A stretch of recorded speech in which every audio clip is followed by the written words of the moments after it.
सुरेखा किती गोड नाव, नावासारखीच सुरेख, लांब सडक काळेभोर केस, चाफेकडीसारखं नाक, एखाद्या चंचल हरिणासारखे टपोरे डोळे, रंग सावळाच पण असताना तिच्या गालावर पडणारी खडी आणि पांढरे शुभ्र मोत्यासारखे दात पाहिले की असं वाटायचे जणू काही स्वर्गातली अप्सरा ज्या भूतलावर अवतरली की काय.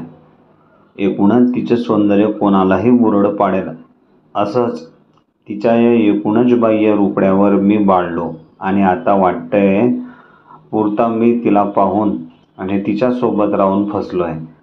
आमच्या लग्नाला दोघांच्या घरांचा विरोध असला तरी आम्ही घरच्यांची समजत काढून होकार मिळवला आणि लग्न केलेच. पण आज प्रचंड त्रास व मनस्ताप सहन करावा लागतोय या अशा सुरेखामुळेच. कधी काळी वाटायचं सुरेखाचं नाव सुरेखा नको तर मोहिनी हवं होतं. कारण असो, आज सांगण्यासारखं काही उरलंच नाही, कारण तिच्यातली मोहिनी संपल्यागत वाटतंय आणि तिच्यात सुरेख असं काही आहे असं आज मुळीच वाटत नाहीये मला. पण मनातल्या गोष्टी सांगाव्या तर कोणाला? त्या समजूत काढायला कोणीतरी, आपलं दुःख सोबत वाटायला असायला हवं.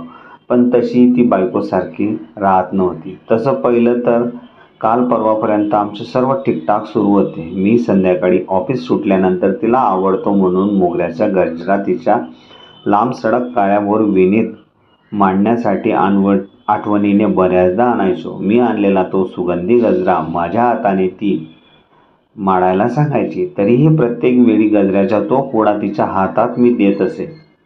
तीही मोठ्या लडाखीपणे जवळ येऊन पुण्यातला गजरा काढून माझ्या हाती देत नाजूकसं हसायची आणि त्यावेळी तिच्या गालावर पडणारी खडी हळूच मला खुणवायची. गालावरच्या त्या मोहक खडीला माझे ओठ अलगद स्पर्श करायचे आणि मग मी विनीत गजरा मारवायचो. कधी कधी आवडली म्हणून एखादी साडी आणून दिली की बाईसाहेब खुश. मी घेतलेली साडी तिला हमखास आवडायची. माझी निवड किती सुंदर असते असे मला नेहमी म्हणायची. कधीतरी गणपती बाप्पाच्या नाहीतर गुरुदत्ताच्या मंदिरात आम्ही जोडीने दर्शनास जाऊन येताना हमखास खरेदी करत असायचो. अशा आमच्या या सुखी संसाराला दृष्ट लागली. ते सुरुवातीला कळलेच नाही की कोणाची दृष्ट लागली, कारण गेल्या काही दिवसांपासून माझे आणि सुरेखाचे वरचेवर खटके उघडत होते. ऑफिसमधून घरी आला की मी आणलेला गजरा ती हातात घेऊन बाजूला ठेवत होती, नाहीतर स्वतःच्या हाताने माडत होती. तिचं खडखडून हसणं नव्हे तर स्मित हास्य देखील दुर्लभ होत चालले होते. आणलेली साडी पाहून चेहऱ्यावरचे भाव बदलत होते. कुठे फिरायला जाऊ म्हटलं की पूर्वी 5च मिनिटात तयारी करणारी ती सुरेखा आता नकार द्यायला शिकली होती. बोलायचे म्हटलं तर मोकळी बोलत नव्हती. आम्ही घरात इनमिन 2 जण, पण 2 टोकं बनलो होतो. माहेरी जाऊन ये म्हटलं त्यासाठीही ती तयार नव्हती. आणि अचानक एक दिवस मला शोध लागला तिच्या या विचित्र वागण्याचा. मी ऑफिसला गेलो म्हणजे तिची ती एक मैत्रीण घरी येत असे आणि माझ्या लाडक्या सौभाग्यवतीचे कान फुंकत असे. मला वाटायला लागले कुठून तिची ती अवदसा मैत्रीण आली अन आमच्या सुखी संसाराला नजर लावून गेली. आता म्हणे हिला तिच्यासारखं जरताळी भरदार बेलबुट्टीची नक्षी असलेली पैठणी हवी, पदरावर नाचरे मोरा असलेली फिरायला 4 चाकी गाडी हवी, घरात घरकामाला एखादी बाई हवी, तीही वयस्कर, 4 चौघीत मिरायला वेगवेगळ्या प्रकारचे दागिने हवेत, घरातले दागिने जुन्या पद्धतीचे, ते घातले म्हणजे अगदी काकूबाई दिसते, असं आमच्या सौभाग्यवतीचे मत होते. तसं तेही तिच्या त्या मैत्रिणीनेच सांगितलं म्हणे. परवापासून माझ्याशी बोलणं पूर्णपणे बंद केलेलं. घेऊ हळूहळू सर्वच म्हटलं तर ते तिला आत्ताच पाहिजे. आता काय पैसे झाडाला लागलेत का लगेच सर्व वस्तू आणायला? मी तिची समजूत काढून थकलो. शेवटी नाद सोडला. माझ्याशी बोलणं आणि माझ्याकडे पाहणं सोडून तिचे सर्व दैनंदिन कार्यक्रम अगदी व्यवस्थित सुरू होते.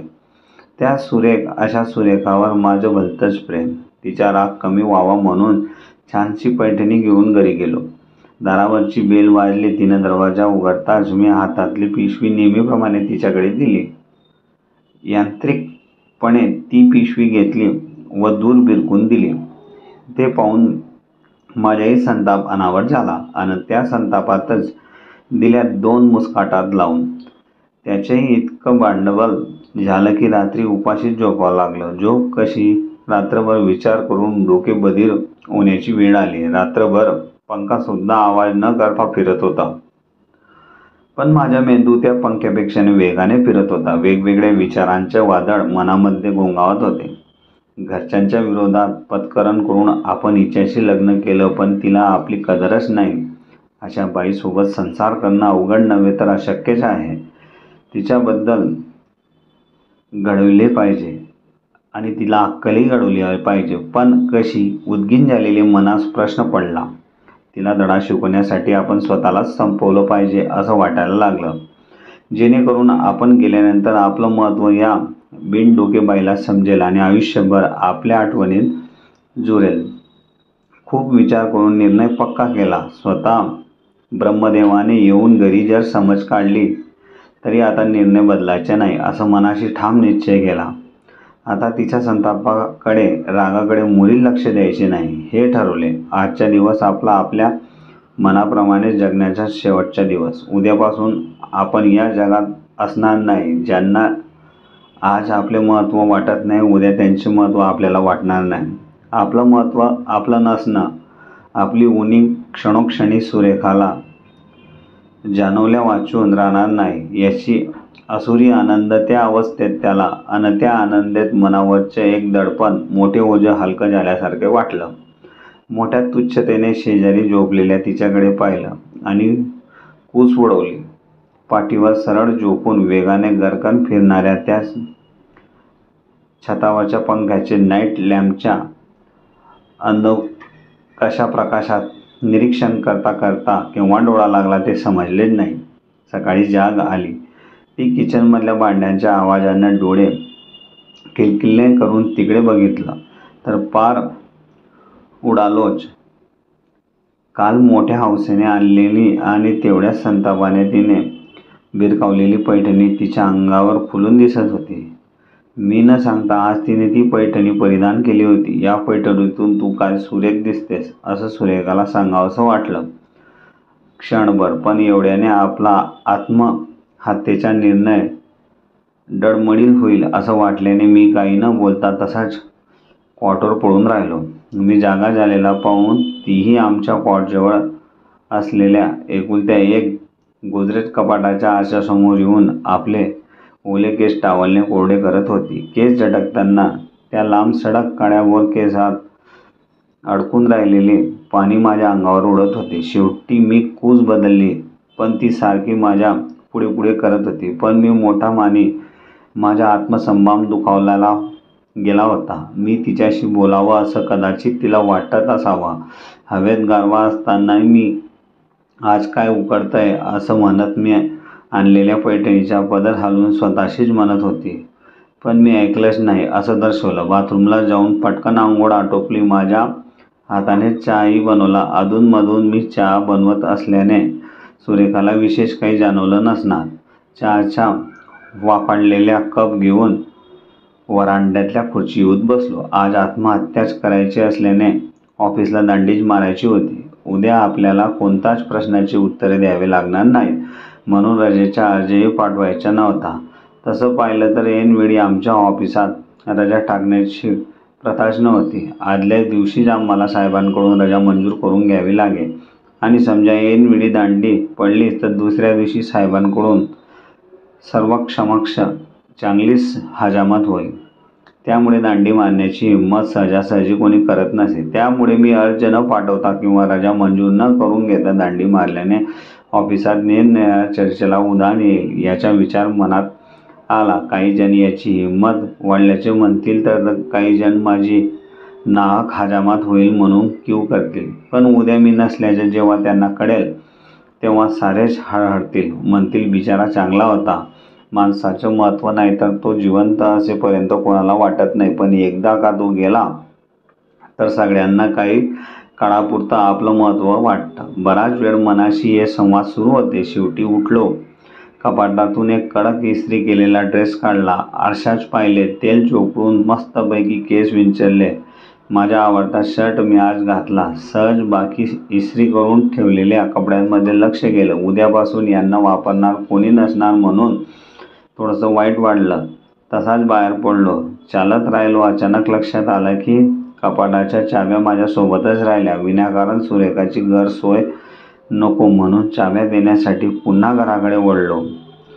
घराच्या दरवाजा जवळ येऊन पोहोचण्याआधी तिच्या हातच्या स्वयंपाकाच्या सुगंधाने माझं स्वागत केलं. माझ्या आवडीची मसाल्याची भरलेली वांगी तिनं बनवली होती. तिच्या हाताचं तसं खायचं नव्हतं, पण त्या वांग्याच्या भाजीच्या खमंग वासाने तोंडाला पाणी सुटले होते. तिने जरी भाजी बनवली असली तरी वांगी माझ्याच पैशाने मी स्वतः विकत आणली होती. आता मरताना आपण आपली भरलेली वांगी खाण्याची इच्छा आपून ठेवली तर आपल्या अतृप्त आत्मा याच घराभोवती गुटमटेल आणि आपणास मुक्ती मिळणार नाही हा विचार डोक्यात आला. आतापर्यंत हे आपणास कसं सुचलं नाही याचाही संताप आला. स्वयंपाकघरात जाऊन माझ्या हातानं वाढून घेऊन भरलेल्या वांग्यावर मनसोक्त ताव मारला. भाजी खूपच छान बनलेली होती म्हणून कंट्रोल करता येत नव्हतं. त्यामुळे आणि तिच्याकडे लक्षही द्यायचे नव्हतं. आणि शेवटच्या क्षणी आपल्यामुळे तिला त्रास नको म्हणून जेवणाचे ताट स्वतः धुवून जागेवर ठेवलं. ती एका बाजूला बसून माझ्या सर्व हालचालीवर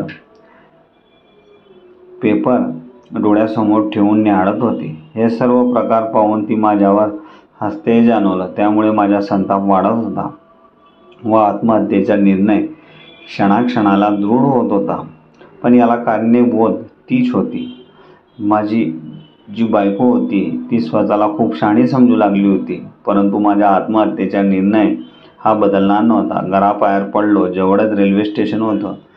घड्याळात पाहिलं दुपारचे 4 वाजले होते. नेहमीची गाडी येण्याची वेळ झाली होती. स्टेशनवर उडी टाकता येणार नाही म्हणून स्टेशनापासून लांब आलो. रुळाशेजारी पडलेल्या खडीवर बसलो. बराच वेळ थांबलो पण अजून गाडी येत नव्हती. त्यामुळे मन अस्वस्थ झालं.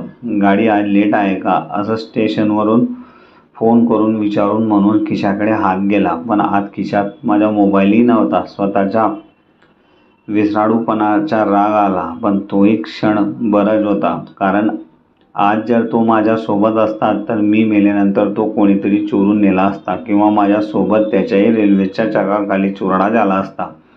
म्हणजे शेवटी माझंच नुकसान झालं असतं. निदान तेवढं नुकसान होणार नाही म्हणून मोबाईल घरी विसरलो ते एका अर्थाने बरेच झाले असे वाटून समाधानाचा एक सुस्कारा सोडला आणि माझ्या विसराळूपणाचा राग येण्याऐवजी कौतुक वाटायला लागले. बराच वेळ झाला गाडी येत नव्हती. सूर्य माझ्यासारखाच परतीच्या प्रवासाला निघाला होता. पण त्याचा प्रवास तात्पुरता तर माझ्या कायमचा होता. हाताला चाळा म्हणून तेथे असलेला एक छोटा दगडचा खडा नेम धरून रुळावर फेकू लागलो. पण तो खडा काही केल्या रुळावर पडेना. कधी तो रुळाच्या या बाजूला पडे तर कधी त्या बाजूला पडे. आपल्याला आता योग्य निशाणा साधता येत नाही हे तेव्हाच लक्षात आले. मन एकाग्र करून पुन्हा तो खेळू लागला. थोडा मोठा दगड घेतला आणि 2दा प्रयत्न केल्यानंतर तिसऱ्यांदा बरोबर एक दगड रुळावर जाऊन आदळला आणि त्याचे तुकडे झाले. हे पाहून मनाची चलबिचल सुरू झाली. आपल्या डोक्याची अशीच अवस्था झाली तर आपला चेहरा कोणालाच ओळखता आला नाही तर या विचाराने मन शून्य झाले. आणि एवढ्यात अवजड गाली खाली आपण स्वतःला झोकून द्यायचे म्हणजे जरा अवघडच वाटायला लागलं. या मार्गापेक्षा दुसरा मार्ग परवडला असता. परत एखाद्या घड्याळाकडे पाहिलं. रात्रीचे 8:30 वाजले होते. पण दुसरा कोणता मार्ग निवडायचा हे सुचत नव्हते. मन म्हणत होते की तो विचार घरी गेल्यावरच केलेला बरा. नाहीतर आता बराच वेळ झालेला होता. भूक पण लागली होती. थोडंसं खाऊन घेतलं तर समाधानी मरता येईल. पण पुन्हा घरी जायचं म्हणजे त्यापेक्षा छानसा हॉटेलात जाऊन मस्तपैकी आपल्या आवडीचे भरपूर पदार्थ तरी खाता येतील. म्हणून जवळच असलेल्या हॉटेल अमरकडे मोर्चा मी वळवला. हॉटेल अमर काय सुंदर नाव आहे. अमर ज्याला मरण नाही असा. पण जगात अमर असा कोणी आहे का? सर्वच मृत्य तरी या मूर्खाने आपल्या हॉटेलचे नाव ठेवलं अमर. जाऊ दे आपल्याला काय त्याच्या. हॉटेलात अनेक पदार्थांचा सुगंध दरवळत होता. तेथेच कोपऱ्यातला एका खुर्चीवर जाऊन बसलो. आता संपूर्ण हॉटेल माझ्या नजरेच्या टप्प्यात होतं. पांढरा शुभ्र नेहरू शर्ट घातलेला, कपाळाला गंध लावून आपलं भलं मोठं पोट त्या खुर्चीत सांभाळून बसलेला तो मालक पाहून त्याची स्थितीत हसायला आलं. तेवढ्यात हॉटेलातला वेटर ऑर्डर घेण्यासाठी मोठ्या आदबीनं टेबलाजवळ येऊन उभा राहिला. कोणत्या पदार्थाची ऑर्डर द्यायची हा प्रश्न पडला. लवकर काही सुचेना. मी लवकर सांगत नाही हे पाहून तोच म्हणाला, बाबूजी क्या लावू? एखादं पदार्थ खाऊन पोट भरण्यापेक्षा हॉटेलातले सर्व पदार्थ खाऊन तृप्त व्हावे असा विचार मनात आला. पण पोटाचे काय? एवढे पदार्थ पोटात टाकण्यासाठी देवानं त्या शेटजी एवढं भलं पोट थोडीही दिलं होतं आपल्याला. टेबलावरचं मेनू कार्ड उचललं आणि चांगल्या 5-7 पदार्थांची ऑर्डर दिली. त्या वेटरने ऑर्डर ऐकली व मोठ्या चमत्कारिक नजरेने माझ्याकडे असं पाहिलं की वाटलं 2 ठेवून द्यावा त्याच्या मुस्काटात. पण देवादारी जाताना पाप नको म्हणून आलेला राग मोठ्या मुश्किलीने शांत केला आणि तोही मनात दाबून ठेवला. थोड्याच वेळात त्याने आणलेल्या सर्व पदार्थावर मनसोक्त ताव मारला अन तृप्तीचा डेकर दिला. बरेच पदार्थ उरले होते. वेटरने आणलेल्या बिलाचा आकडा पाहून तर घेरीच आल्यासारखं वाटले, पण सावरले. स्वतःला बिल दिले आणि मूठभर बडीशोप घेऊन हॉटेलच्या बाहेर पडलो. आता परत आत्महत्येचा विचार करू लागलो. कोणता मार्ग अधिक सुकर राहायला पाहिजे याचाच विचार करत चालत होतो. उंच टेकडीवरून उडी मारण्याचा पर्याय सुचला. पण परवाच पेपरमध्ये वाचले होते की एका उंच टेकडीवरून स्वतःला झोकून देऊन एका इसमाने आत्महत्या केली, पण त्याचे प्रेत कपारीत एका झाडाला अडकलेल्या मुळे ते काढताच येत नव्हते. म्हणजे उंच कड्यावरून जरी स्वतःला झोकून दिले तरी काम होईल, पण जर आपले प्रेत कपारीत झाडाला अडकले तर किंवा प्रेतच सापडले नाही तर आत्महत्या केली हे लोकांना कसे समजेल? त्यापेक्षा घरी जाऊन पंख्याला दोर लावून गळाफास घेतला तर म्हणजे मेल्यानंतर प्रेत घरातच असेल. सुरेखालाही अक्कल घडवल्यासारखे होईल, पण मृत्यूनंतर हेळसांडही होणार नाही. मग नाईलाजाने नव्हे तर जाणीवपूर्वक घरी जाण्याचा निर्णय घेतला. घरी दोरी लवकर सापडणार नाही म्हणून एका बंद होत असलेल्या दुकानदाराला विनंती करून एक नवीन दोरी विकत घेतली. गाड्याला फारसा त्रास होऊ नये म्हणून सुताची व मऊदार दोरी होती ती. आता माझ्या दृष्टीने सर्व तयारी झाली होती. मनावर मोठं ओझं दूर झाल्यासारखं वाटत होतं. आता एक शेवटची गोष्ट राहिली होती, ती म्हणजे पत्र. शेवटचं पत्र, तेही बायकोला दुकानातून चांगले डझनभर कागद घेतले. लाईट असलेल्या एका निवांत जागी बसून पत्र लिहिले. अगदी सुरुवातीपासून तर शेवटपर्यंतच्या तिच्या सोबत घालवलेले क्षण, त्या क्षणातून भरलेले प्रेम, त्या प्रेमाला लागलेली दृष्ट, सारं काही मोठ्या अलंकारिक भाषेत, काव्यात्मक रचनेत मनाला जे जे वाटलं ते सारे त्या कागदावर उतरवले. मन मोकळं झाल्यासारखे वाटलं. शेवटची नजर पुन्हा त्या पत्रावर फिरवली. मलाच आश्चर्य वाटले की मी एवढं चांगलं लिहू शकतो. याचे हे पत्र जर जसेच्या तसे वर्तमानपत्रात छापले तर किती लोक हळहळतील. एक चांगला लेखक गेला म्हणून मलाच हसायला आले. पत्राच्या शेवटी 2 महत्त्वाच्या ओळी लिहिल्या. माझ्या मृत्यूबद्दल कोणालाही जबाबदार धरू नये. सर्वांना अखेरचा नमस्कार. पत्राची व्यवस्थित गडी करून खिशात ठेवले. घड्याळात पाहिले रात्रीचे 10:15 वाजले होते. मध्यरात्री होण्यास अजून अवकाश होता. तसाच उठलो. चालायला लागलो. चालता चालता एका ठिकाणी भाषणाचा आवाज ऐकायला आला. त्या दिशेने वळलो. व्यासपीठावर एका वक्तव्याचे भाषण सुरू होते. फूल मग ते कुठलंही असो, उमलणं, फुलणं आणि आपला सुगंध दरवळणं राहणं या त्याचा गुणधर्म आहे. त्याचं आयुष्य तरी असं कितीसं, पण या अत्यंत क्षणभंगूर मिळालेल्या या आयुष्याचा ते कसं उपयोग करून घेतं हे त्यांच्याकडून शिकलं पाहिजे.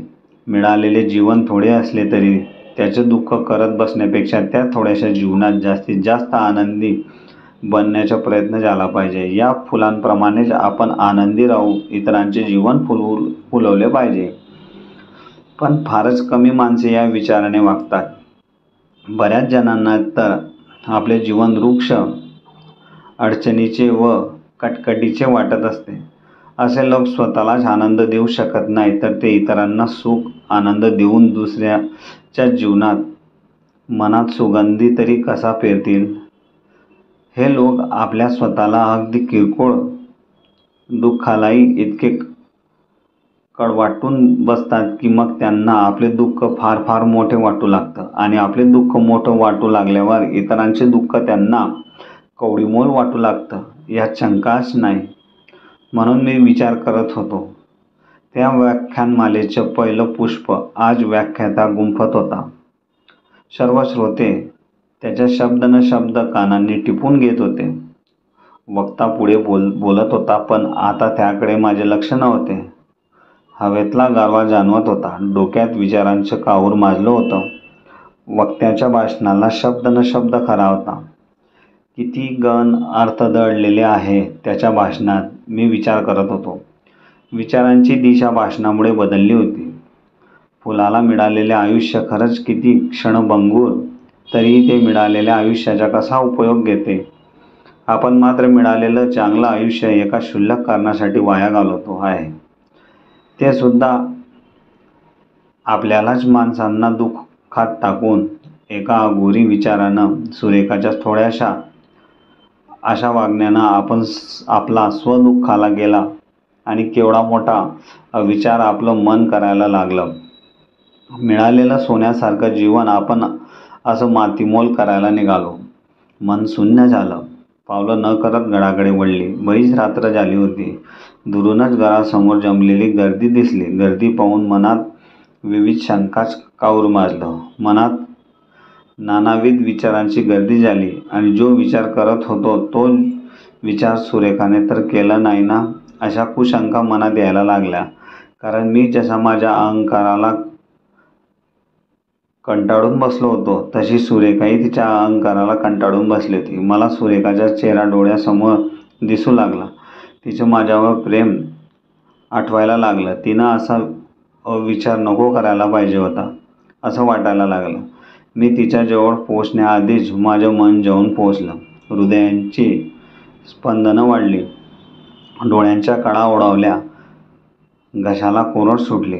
रात्रीच्या थंड वातावरणातही कपाळावर घामाने गर्दी केली. पावलांचा वेग वाढला. अश्रू अनावर झाले. मधला रस्ता गळून पडला. सुरेखाचं निश्चल देह दिसू लागलं. मनाच्या आक्रंदन सुरू झाले. शेजारच्या बायांच्या डोळ्यातून बाहेर पडणारे अश्रू पुसले. कंपाऊंडच्या आत पोहोचलो. शेजार पाजारी व मित्रमंडळी सर्वच जमा झालेले होते. माझ्याकडे आणि माझ्या अवताराकडे बघत होते. त्यांच्या नजरेवरनं मी काय समजलो ते समजलो. सुरेखाच्या मृत्यूला आपणच जबाबदार आहोत. आपल्यामुळे तिच्यावर ही वेळ आली. आपण तिच्याशी फार दुष्टपणाने वागलो. मला आणि माझ्या त्रासाला कंटाळून तिने आपलं जीवन संपवलं. असा विचार तिने कसा केला. मनात विचारांचे ढग दाटून आले. डोळ्यातून पुन्हा अश्रूंचा लोट आला. अंगातला त्राण संपला. मी तिथेच पटकन मारून बसलो. काय होत आहे आणि आता काय करायचं समजत नव्हतं. तेवढ्यात माझ्या खांद्यावर कोणीतरी हात ठेवला. मी वर बघितले तर तो रमेश होता. माझ्या ऑफिसला माझा जिवलग सहकारी. त्याला पाहून रडू कोसळलं झालं. सारं धूसर व्हायला लागलं. त्याने माझ्या डाव्या खांद्यावर ठेवलेल्या हातावर माझा उजवा हात ठेवत मी रडू लागलो. तो माझ्यासमोर आला. दोन्ही तळव्यांवर उकिडवा बसून उजवा खांदाही थोपटू लागला. तोपर्यंत बाजूला उभे असलेले सारे जण माझ्याजवळ जमा झाले. एकाने माझ्या उजव्या दंडाला धरून मला उभे केले आणि कोणीतरी हात धरून घरात नेऊ लागले. मी जड अंतःकरणाने एक एक पाऊल टाकत हळूवार माझ घरात जाऊ लागलो. शेजारच्या स्त्रिया शेजारधर्म निभवायला घरी जमल्या होत्या. मला पाहून त्यांच्या चेहऱ्यावरचे भाव बदलत होते. तिरस्कार, हास्य, चीड, स्मित, आश्चर्य असे विविध भावभावनांचे मिश्रण त्या चेहऱ्यांवर मला दिसत होते. आणि मी अचानक ती समोरच भिंतीला पाठ टेकून बसलेली दिसली. रडून रडून तिचे डोळे सुजले होते. मी आणलेल्या पैठणीच्या पदराने ती सारखी डोळे पुसत होती. अद्यापही तिचे माझ्याकडे लक्ष नव्हते. पण शेजारच्यांच्या नंदा काकूंनी खुणावत जेव्हा माझ्याकडे बोट दाखवलं तेव्हा मला पाहिल्याबरोबर धावतच माझ्याकडे आली. एखाद्या लहान लेकरासाठी लख्ख अंधारात एखादी वीज चमकावी आणि क्षणार्धात लुप्त व्हावी इतक्या वेगाने ती येत माझ्या बाहुपाशात स्थिरावली. आणि कुठे गेला होतात? काही न सांगता सकाळपासून एवढं विचारून हमसून रडायला लागले. मग मीही तिचं मस्तक छातीला टेकवून रडू दिलं तिला मनसोक्त. तिच्या त्या लांबसडक काळ्याभोर केसात प्रेमाने हात फिरवला. जमलेल्या गर्दीला विसरून तिचं माझ्यावर प्रेम पाहून सुखावत होते. माझं मन आतल्या आत आत्महत्येच्या विचारांच्या निखारामात्राने पुन्हा विझवला होता आपल्या उष्ण श्वासात. कथा आवडली असेल तर लाईक, शेअर, सबस्क्राईब नक्की करा. धन्यवाद.